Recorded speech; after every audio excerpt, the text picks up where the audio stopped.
Buen día, hermanos. En primer lugar, agradecer a Dios que nos permite iniciar un nuevo día, habiendo ya descansado, y también ya de frente hacia este nuevo día que nos permite vivir y que nos regala. Y porque podemos nuevamente tener este tiempo devocional para meditar en su palabra. En este día me gustaría que me acompañen en la lectura de 1 Corintios, en el capítulo 15, versículo 10.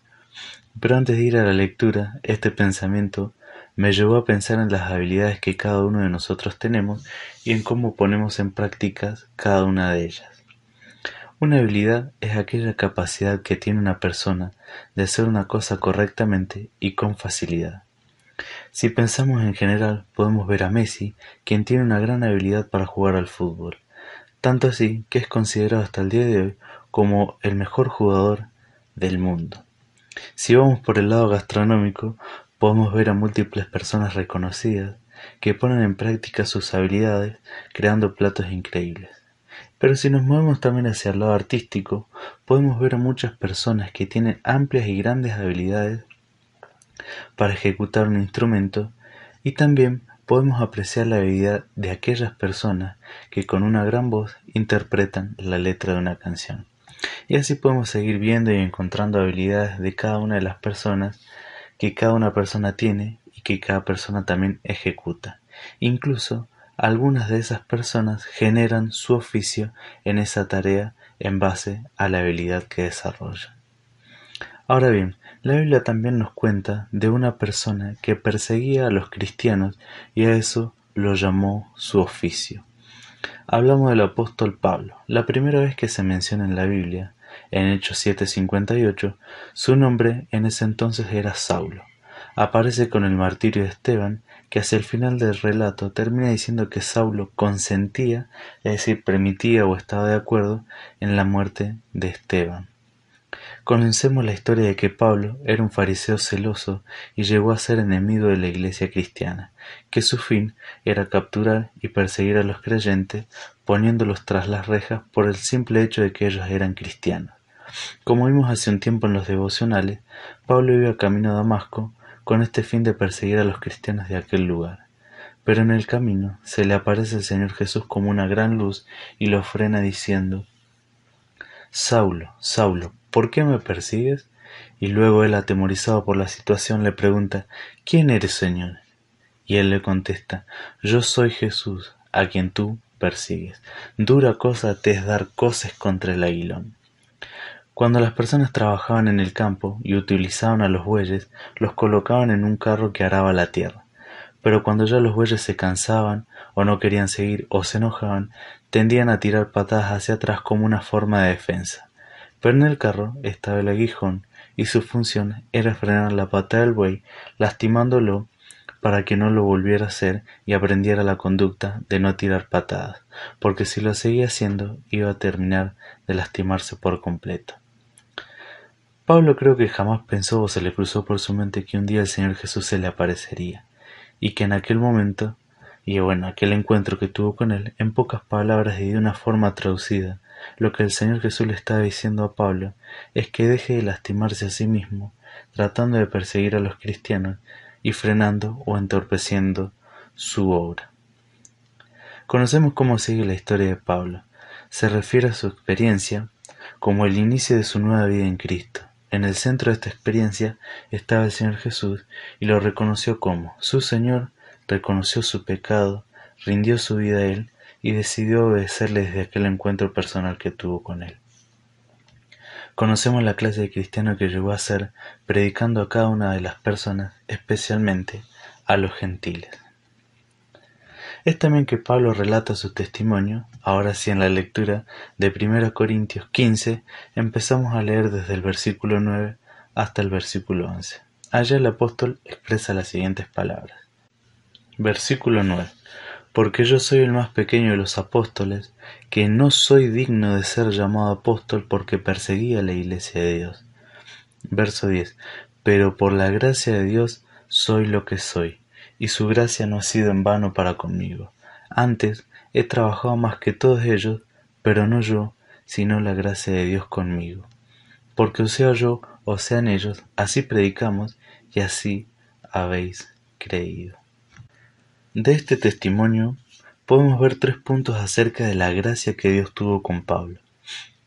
Primeramente, Pablo, empieza diciendo que no es digno de ser llamado apóstol porque él perseguía a los cristianos, poniéndolos en las cárceles, torturándolos y evitando propagar el mensaje de salvación hacia las demás personas. Y lo que expresa es que Dios hace lo que hace por su gracia. Es decir, llamó a Pablo, aquel perseguidor de cristianos, para que él fuera la persona encargada de llevar el mensaje de salvación hacia las otras personas. Es decir, de perseguidor pasó a ser predicador. Sin lugar a dudas, lo que Pablo merecía era el peor de los castigos por haber torturado y haber angustiado tantas veces y haber consentido también en la muerte de los cristianos. Pero Dios extendió su gracia hacia él, transformándolo en una nueva persona. Como un segundo punto, hacia el versículo 10, Pablo comienza diciendo: yo soy lo que soy por la gracia de Dios. Es decir, si hay algo bueno en mí, no es por mis méritos ni por mis habilidades, es por la gracia de Dios. Hace un momento iniciábamos viendo las habilidades de las personas, pero estas personas, cuando reciben algún reconocimiento a causa de sus habilidades, generalmente solemos escuchar expresiones como: gracias a mi esfuerzo valió la pena, mis habilidades lo hicieron posible, entre tantas otras afirmaciones que solamente se refieren a la persona en sí misma.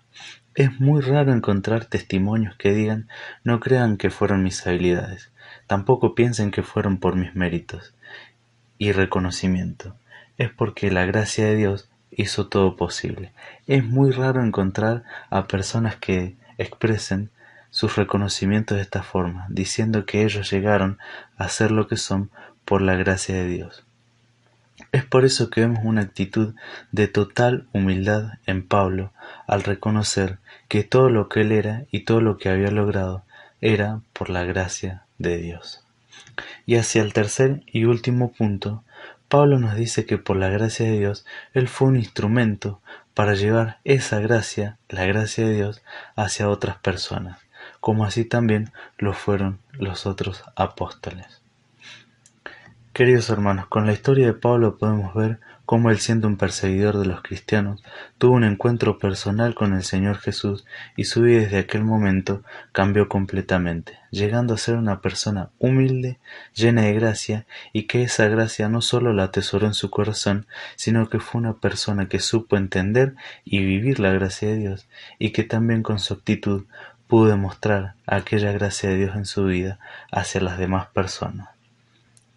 Lo reconoció en cada uno de sus aspectos, en cada una de sus habilidades, y siempre atribuyó a que todo lo que él fue por la gracia de Dios en su vida.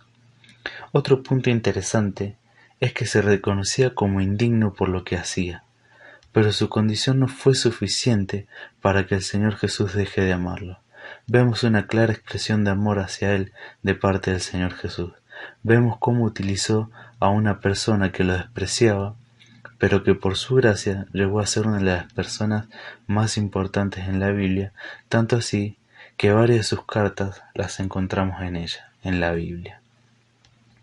Es por eso, hermanos, que en nuestra antigua condición de pecadores, alejados de Dios, de ser personas indignas, el Señor no deja de amarnos por cada una de ellas.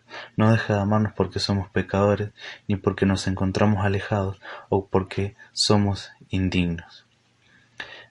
Y esto claramente lo pudimos ver en la vida de Pablo, cómo una persona que odiaba a los cristianos llegó a ser transformada por Dios, extendiéndole su gracia, y su vida cambió completamente. Para finalizar, vino a mi memoria alguna de las estrofas del himno 428, que comienza diciendo: qué maravilla, perdón recibí, Cristo por gracia salvóme a mí. Mis culpas todas él las llevó, y solo por gracia salvo soy. Hacia su coro dice: solo por gracia salvo soy, solo por gracia salvo soy. Esta es mi historia, de Dios es la gloria, que solo por gracia salvo soy. Queridos hermanos, que cada día recordemos lo que Dios ha hecho en nuestras vidas, cómo nos transformó, recordar aquella gracia que llegó a cada uno de nosotros por el eterno amor con que Dios nos ama. y que podamos ser personas humildes, reconociendo a Dios en cada una de nuestras habilidades, en cada uno de nuestros actos, y que cada una de ellas sean para la gloria de Dios, sabiendo que somos personas indignas y sin embargo somos incondicionalmente amadas. Que el Señor los bendiga.